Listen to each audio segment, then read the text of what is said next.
Imam Al-Bukhari itu imam besar. Beliau lahir di Bukhara, makanya disebut Al-Bukhari. Itu bukan nama asli, nama aslinya Muhammad.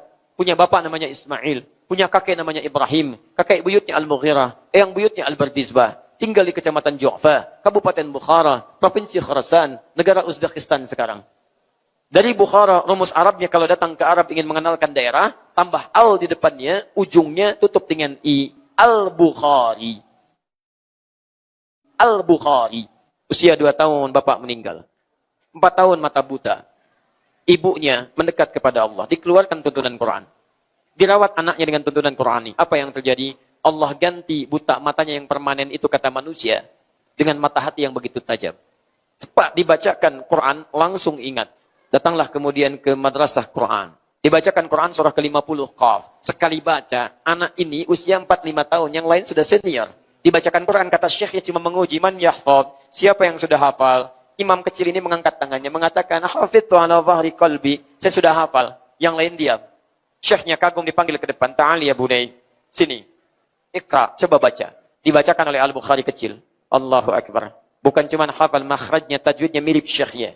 Kata syekhnya doakan kepada Allah, minal an tadrusul hadis. Dari sekarang Anda mesti belajar hadis. Hafalkan hadis, belajar hadis.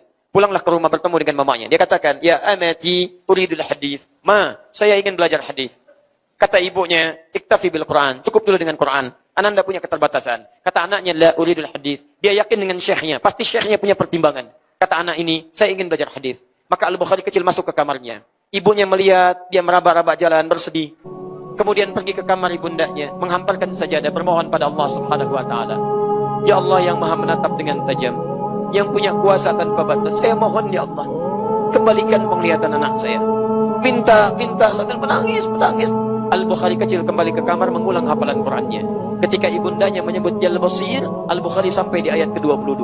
Laqad kunta fi ghaflatin min hadha fakashafna 'anka ghita'aka wa basaruka al-yawma hadid.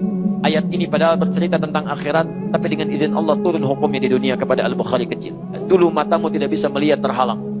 Fakashafna 'anka ghita'aka, mulai sekarang kami buka penghalangnya. Maka matamu mulai hari ini akan menatap kembali dengan tajam. Ibunya menyebut Jal Basir, Al-Bukhari kecil membaca wa basaruka al-yawma hadid. Tiba-tiba terbuka pandangannya. Kata orang mustahil sembuh, kata Allah enggak ada yang mustahil. Bisa melihat kembali. Saking kagetnya teriak-teriak, ya amati, mama, laqad ra'ait. Saya bisa lihat lagi. Ibunya kaget bangun, mengatakan, mungkin Anda melihat dengan hati. Kata anaknya, laqad ra'aitu bi'aini. Saya melihat dengan mata saya.